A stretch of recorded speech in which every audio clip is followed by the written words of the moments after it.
Olá, meus amigos, um dia de muita paz para todos nós. Hoje, exatamente 4 de abril de 2025, estamos nós reunidos para estudarmos a obra O Céu e o Inferno. Nós estamos na primeira parte, capítulo 7, titulado As Penas Futuras segundo o Espiritismo.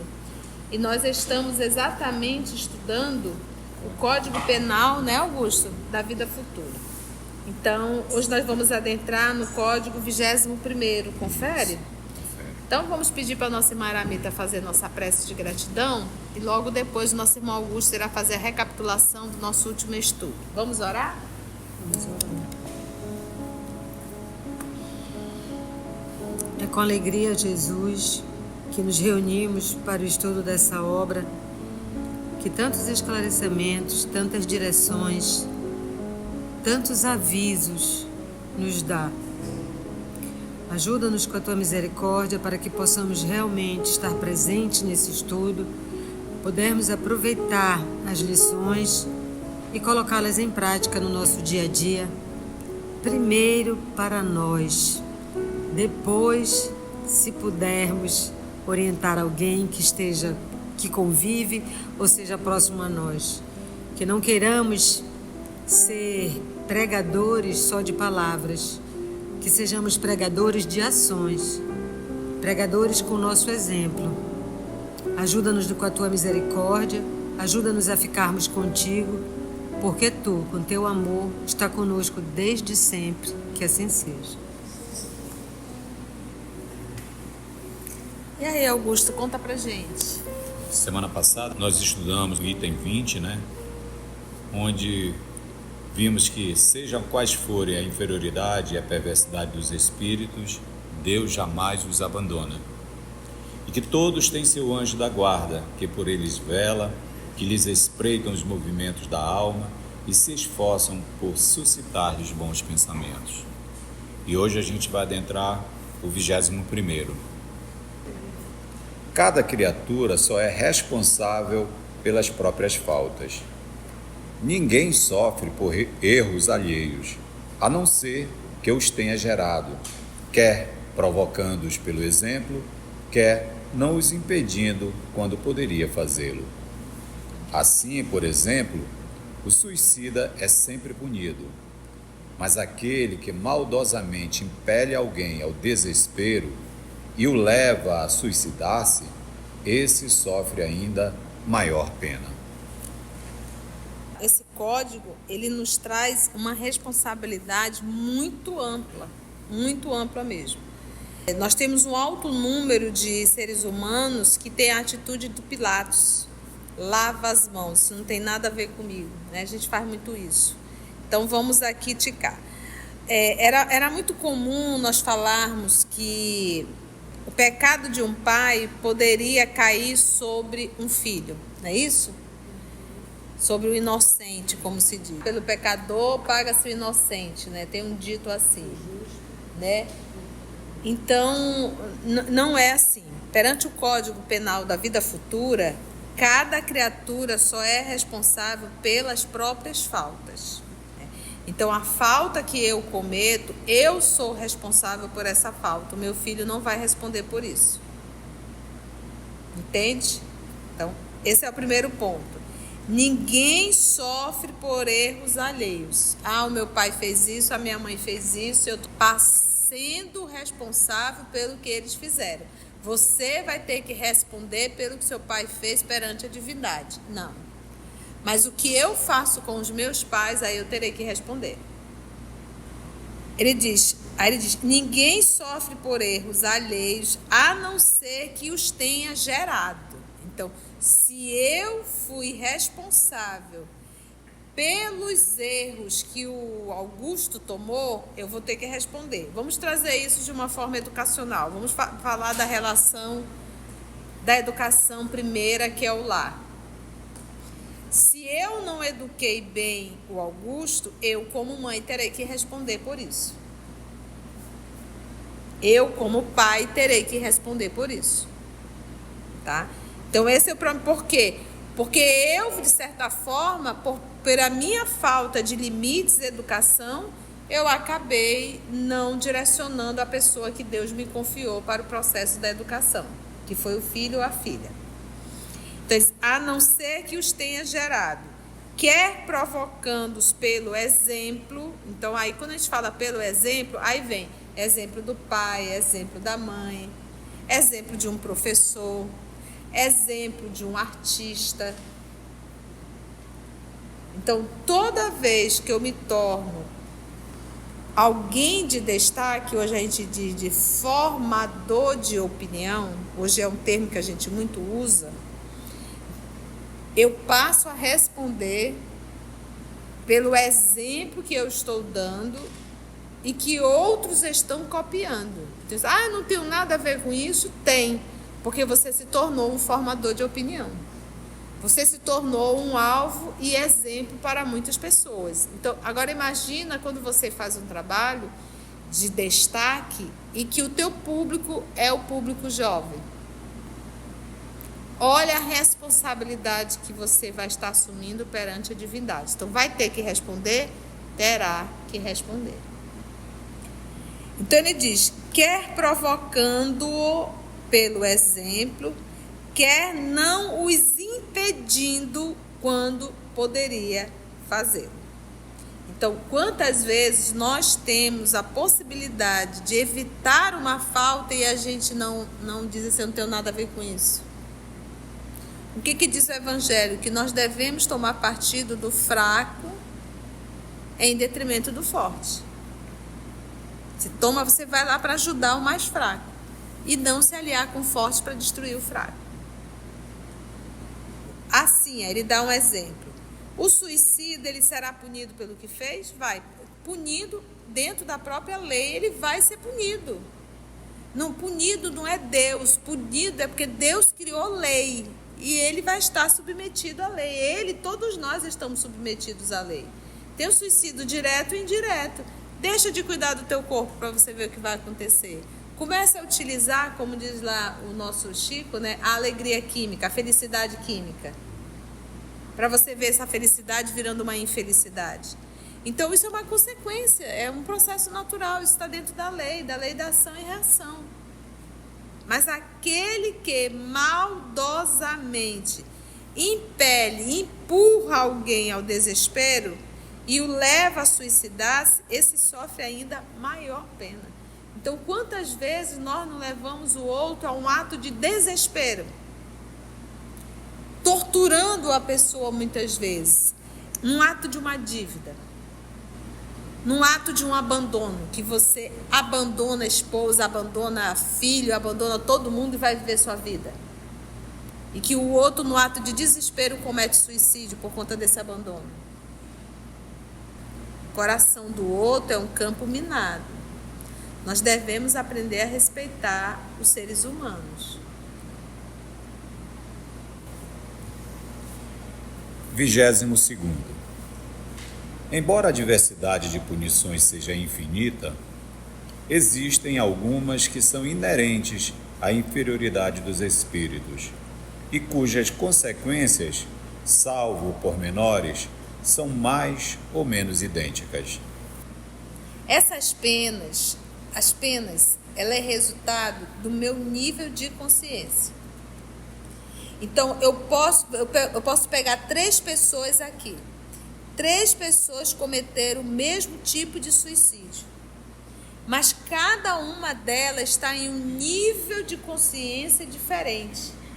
Cada uma delas teve um motivo diferente, um porquê diferente. Logo, essa punição, ou seja, essa reação será diferente, apesar das 3 terem cometido os mesmos erros, entendeu? Então é isso que nós temos que entender. Então não é quando a gente fala de consciência, quando a gente fala de mente, quando a gente fala de sentimento, quando a gente fala de intenções, cada um é único. Então nós não podemos dizer que mente é cartesiano, não é. Mente não é 2 mais 2. Não é assim. Cada caso é um caso. Cada um está num nível de consciência diferente. Cada um teve um motivo. Há pessoas que cometem o suicídio para agredir o outro, para gerar no outro culpa. Então, olha aí a intenção. A pessoa se mata para que o outro possa morrer de culpa. Porque a lei de Deus está gravada na nossa consciência e é essa lei que vai nos julgar. Porque nós podemos enganar o mundo inteiro, mas não nos enganamos, muito menos a Deus, né? Ele está dizendo que tem os atenuantes, os agravantes, que cada caso é um caso, mas tem, vamos dizer assim, os blocões, né? Como ele diz assim, as que são inerentes à inferioridade, elas são mais ou menos idênticas. Por exemplo, o suicida. Todo suicida será punido? Será. Aí diz como a tia, cada caso é um caso, tem os atenuantes e os agravantes. Mas qualquer suicídio, ele é contra a lei de Deus. Sim, vai ter a consequência, né? É aquilo que ele diz, são mais ou menos idênticos, mas não são iguais. Até na cidade estranha eles faziam isso, né? Os que eram tal, eles separavam para as condenações, lembra? Por bloco de pecado, vamos dizer De assim. condições, né? Vamos ver, continuando ainda no 22º. A punição mais imediata, sobretudo aos que se acham apegados à vida material, com prejuízo do progresso espiritual, consiste na lentidão do desprendimento da alma, nas angústias que acompanham a morte e o despertar na outra vida, e na consequente perturbação que pode estender-se por meses e anos. Naqueles, ao contrário, que têm pura consciência e que desde a vida material já se haviam identificado com a vida espiritual e desligado das coisas materiais, a separação é rápida e sem abalos. O despertar é pacífico e a turbação, porque passam, é quase nula. Outra dica aí para a vida futura, a vida espiritual. Então ele fala da diversidade de punições, que é infinita, ou seja, nem todo mundo vai para o caldeirão, ninguém vai para o caldeirão, né? O caldeirão já está dentro de nós. Cada um tem o seu, né? Então não é aquele movimento, vai ficar no inferno, todo mundo vai ser incinerado, né? Todos terão Satanás com um tridente em mãos, te furando, te torturando e você ali gritando. Então ali a gente percebe, nessa forma mitológica de se falar do inferno, algo igual para todo mundo. Então já no primeiro parágrafo ele diz que não é assim. Aí no segundo ele diz, a punição mais imediata, aquela que é praticamente na hora, online, sobretudo aos que se acham apegados à vida material, e esse apego atrasa, né, prejudica o progresso espiritual. Esse é imediato. O que ele consiste? Na lentidão do desprendimento da alma. Então, o primeiro movimento de punição, se assim a gente pode usar o termo para você entender, é a dificuldade do desligamento do espírito do corpo. Então, quanto mais agarrado, quanto mais apegado às coisas materiais, a primeira dor é o processo do desligamento. Então, nós vamos ver espíritos, pessoas desencarnadas, agarradas ao corpo físico, sofrendo durante o sepultamento, agarrado ao corpo no cemitério. O corpo está sendo sepultado e o espírito está ali vinculado àquele corpo, muitas vezes sentindo o mau cheiro, sentindo os vermes corroendo. Que dor maior? Ele diz que essa é imediata, é a primeira. Por conta do quê? Por conta do apego às coisas materiais, o apego à vida física, o apego às sensações. Não pense que nós vamos exercitar a espiritualidade quando a gente desencarna. Não, a gente tem que exercitar aqui. Ainda continua, nas angústias que acompanham a morte, porque a gente sabe que o processo da desencarnação existe o período de perturbação. Quanto tempo? Depende. Para alguns é um segundo, para outros são décadas.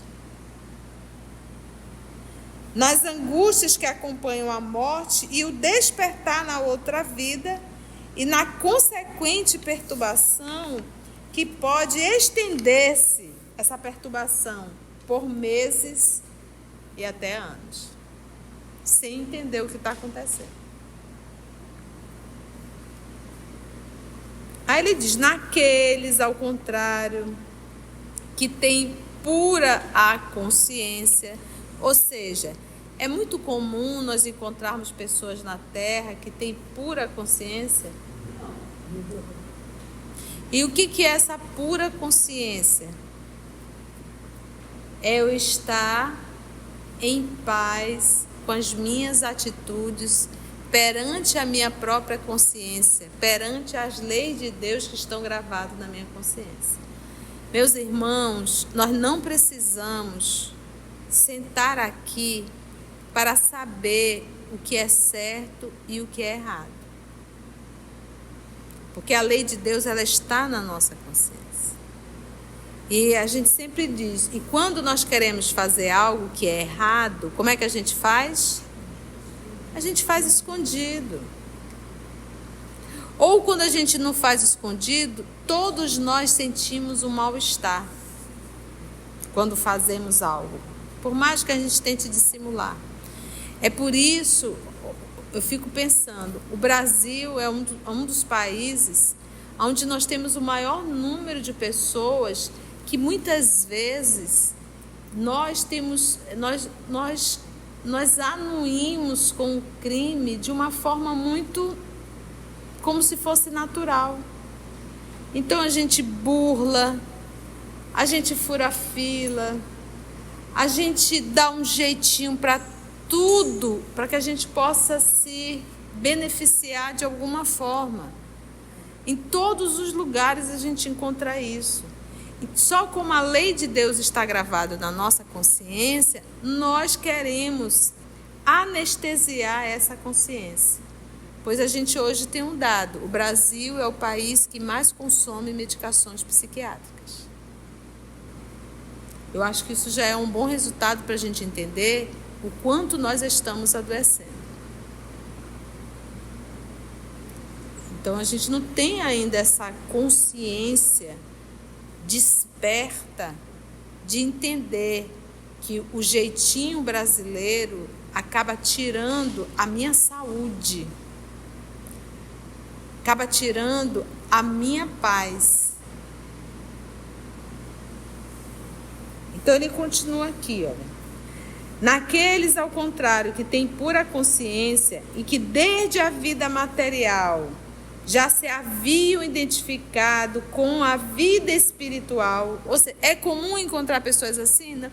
Por isso é que os Espíritos nos falam, através da obra de André Luiz e o próprio Livro dos Espíritos, que a grande maioria de espíritos que saem da Terra saem em estado de perturbação. E a grande maioria continua na crosta terrestre. A gente acha que a gente vai desencarnar e que vai para o nosso lar, para alguma colônia. Nem sempre, a grande maioria fica por aqui. Por quê? Porque nós não nos preparamos para isso. Por isso é que ele diz, olha, a vida material já se haviam identificado com a vida espiritual. E aí o que acontece? E desligado das coisas materiais, a separação é rápida e sem abalos. Nada de ficar preso no corpo, nada de ficar no funeral, nada de ficar no cemitério, nada de procurar nenhum prostíbulo, nada de buscar nenhum vício químico, nada. Porque não foi isso que valorizou. O despertar é pacífico e a turbação, porque passam, é quase o quê? É quase nula. Não tem. Vamos mais um, Augusto? 23º. Um fenômeno muito frequente entre os espíritos de certa inferioridade moral consiste em se acreditarem ainda vivos, podendo esta ilusão se prolongar por muitos anos, durante os quais eles experimentarão todas as necessidades, todos os tormentos e todas as perplexidades da vida. E ele falou nesse capítulo dessa pena, a 23ª, ele coloca um fenômeno muito frequente. Quando os espíritos dizem que é muito frequente, é muito frequente mesmo. E é. É por isso que a gente diz, grande parte desencarna e permanece aqui. Olha o que acontece. Muito frequente, de certa inferioridade moral, consiste em se acreditarem ainda vivos. Gente, para quem já faz parte da prática do espiritismo, que é a prática mediúnica, nós que trabalhamos com a desobsessão, é o que a gente mais recebe nas reuniões mediúnicas. Espíritos que não têm a mínima consciência que estão desencarnados. É muito comum. Não sabem que morrer. Detalhe, é aquilo que ele fala, olha, podendo esta ilusão se prolongar por muitos anos, durante os quais eles vão experimentar nesse período todas as necessidades, fome, sede, vontade de fazer suas necessidades fisiológicas, desejos sexuais, tudo. Todos os tormentos e todas as perplexidades que a vida tem. Então a pessoa está desencarnada, mas vive como se estivesse no corpo físico ainda.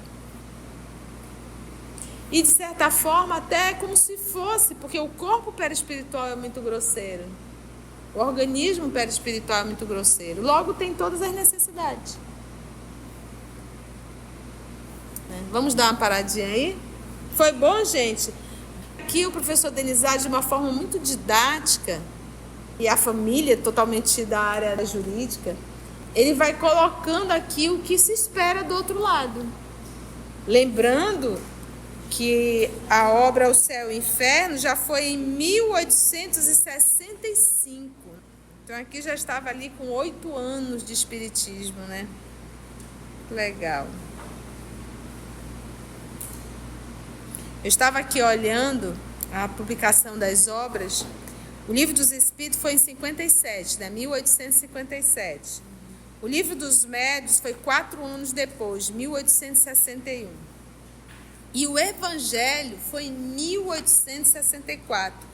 Ou seja, 7 anos depois. Então, 7 anos maturando todas aquelas informações do Livro dos Espíritos, do Livro dos Médiuns, e aí formatando, né, construindo a obra que é, como diz os Espíritos, é a maior de todas, que é a que fala da moral. Por que é a maior de todas? Porque todo o subsídio que veio do Livro dos Espíritos, do Livro dos Médiuns, foi para a gente compreender melhor o Evangelho, que vai mexer diretamente com a nossa vida no cotidiano, com a nossa moral, que é por conta da condição moral que a doutrina espírita chegou na Terra para reviver o cristianismo primitivo. E no nosso próximo encontro, se Deus assim nos permitir, vamos adentrar no 24º. Se você chegou até aqui o final, deixa seu comentário. É muito importante a gente poder ler o teu comentário. Não esqueça de curtir para que possa divulgar a página. Dá o seu like, né? E, se possível, faça a sua inscrição no nosso canal e toca o sininho. Porque quando você toca o sininho, o YouTube avisa para você quando o EOS publicar um novo estudo. Então, receba um grande abraço da família EOS Manaus. Antes de orarmos em agradecimento, vamos ouvir algumas considerações da tia que destacamos neste estudo para a reflexão dos ensinamentos. Vamos aos destaques da tia? Perante o Código Penal da Vida Futura, cada criatura só é responsável pelas próprias faltas. Ninguém sofre por erros alheios. Ah, o meu pai fez isso, a minha mãe fez isso, eu estou sofrendo porque eles fizeram. Não. Mas o que eu faço com os meus pais, aí eu terei que responder. alguém de destaque, hoje a gente diz de formador de opinião, hoje é um termo que a gente muito usa, eu passo a responder pelo exemplo que eu estou dando e que outros estão copiando. Então, não tenho nada a ver com isso? Tem, porque você se tornou um formador de opinião. Você se tornou um alvo e exemplo para muitas pessoas. Então, agora imagina quando você faz um trabalho de destaque e que o teu público é o público jovem. Olha a responsabilidade que você vai estar assumindo perante a divindade. Então, vai ter que responder? Terá que responder. Então, quantas vezes nós temos a possibilidade de evitar uma falta e a gente não diz assim, eu não tenho nada a ver com isso? O que diz o Evangelho? Que nós devemos tomar partido do fraco em detrimento do forte. Você vai lá para ajudar o mais fraco e não se aliar com o forte para destruir o fraco. Quantas vezes nós não levamos o outro a um ato de desespero, torturando a pessoa muitas vezes, num ato de uma dívida, num ato de um abandono, que você abandona a esposa, abandona filho, abandona todo mundo e vai viver sua vida. E que o outro, no ato de desespero, comete suicídio por conta desse abandono. O coração do outro é um campo minado.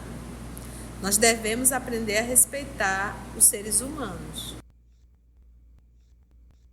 Essas penas, ela é resultado do meu nível de consciência. Então, eu posso pegar 3 pessoas aqui. 3 pessoas cometeram o mesmo tipo de suicídio. Mas cada uma delas está em um nível de consciência diferente. Cada uma delas teve um motivo diferente, um porquê diferente. Logo, essa punição, ou seja, essa reação será diferente, apesar das 3 terem cometido os mesmos erros. Entendeu? Então, é isso que nós temos que entender. Então, não é quando a gente fala de consciência, quando a gente fala de mente, quando a gente fala de sentimento, quando a gente fala de intenções, cada um é único. Então, nós não podemos dizer que mente é cartesiano, não é. Mente não é 2 mais 2. Não é assim. Cada caso é um caso. Cada um está num nível de consciência diferente. Cada um teve um motivo. Há pessoas que cometem o suicídio para agredir o outro, para gerar no outro culpa. Então, olha aí a intenção. A pessoa se mata para que o outro possa morrer de culpa. Porque a lei de Deus está gravada na nossa consciência e é essa lei que vai nos julgar. Porque nós podemos enganar o mundo inteiro, mas não nos enganamos, muito menos a Deus, né?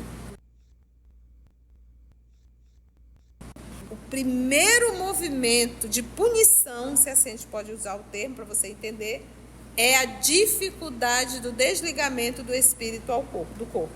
Então, quanto mais agarrado, quanto mais apegado às coisas materiais, a primeira dor é o processo do desligamento. Então, nós vamos ver espíritos, pessoas desencarnadas, agarradas ao corpo físico, sofrendo durante o sepultamento, agarrado ao corpo no cemitério. O corpo está sendo sepultado e o espírito está ali vinculado àquele corpo.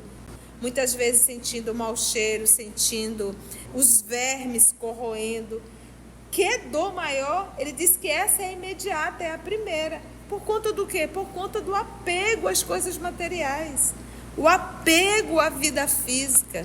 O apego às sensações. Não pense que nós vamos exercitar a espiritualidade quando a gente desencarna. Não, a gente tem que exercitar aqui.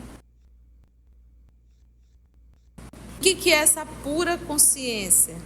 É eu estar em paz com as minhas atitudes perante a minha própria consciência, perante as leis de Deus que estão gravadas na minha consciência. Meus irmãos, nós não precisamos sentar aqui para saber o que é certo e o que é errado. Porque a lei de Deus, ela está na nossa consciência. E a gente sempre diz, e quando nós queremos fazer algo que é errado, como é que a gente faz? A gente faz escondido. Ou quando a gente não faz escondido, todos nós sentimos um mal-estar quando fazemos algo, por mais que a gente tente dissimular. É por isso, eu fico pensando, o Brasil é um dos países onde nós temos o maior número de pessoas que muitas vezes nós anuímos com o crime de uma forma muito como se fosse natural. Então a gente burla, a gente fura fila, a gente dá um jeitinho para tudo, para que a gente possa se beneficiar de alguma forma. Em todos os lugares a gente encontra isso. E só como a lei de Deus está gravada na nossa consciência, nós queremos anestesiar essa consciência. Pois a gente hoje tem um dado, o Brasil é o país que mais consome medicações psiquiátricas. O jeitinho brasileiro acaba tirando a minha saúde, acaba tirando a minha paz. A gente acha que a gente vai desencarnar e que vai para o nosso lar, para alguma colônia. Nem sempre, a grande maioria fica por aqui. Por quê? Porque nós não nos preparamos para isso. O Livro dos Espíritos foi em 57, 1857. O Livro dos Médiuns foi 4 anos depois, 1861. E o Evangelho foi em 1864. Ou seja, 7 anos depois. Então, 7 anos maturando todas aquelas informações do Livro dos Espíritos, do Livro dos Médiuns, e aí formatando, construindo a obra que é, como diz os Espíritos, é a maior de todas, que é a que fala da moral. Por que é a maior de todas? Porque todo o subsídio que veio do Livro dos Espíritos, do Livro dos Médiuns, foi para a gente compreender melhor o Evangelho, que vai mexer diretamente com a nossa vida no cotidiano, com a nossa moral, que é por conta da condição moral que a doutrina espírita chegou na Terra para reviver o cristianismo primitivo. Assim, concluindo o nosso estudo de hoje e agradecendo o nosso Mestre Jesus por mais este momento de aprendizado, vamos orar? Agradecemos ao nosso Pai Criador por mais esse momento de estudo, de reflexão, estudando os códigos penais da vida futura. Muito obrigada, Senhor. Agradecemos aos amigos espirituais e, se for da vontade do nosso Pai Criador, até o nosso próximo encontro. Graça te damos, Senhor. EOS Manaus. Estudando para servir ao Cristo.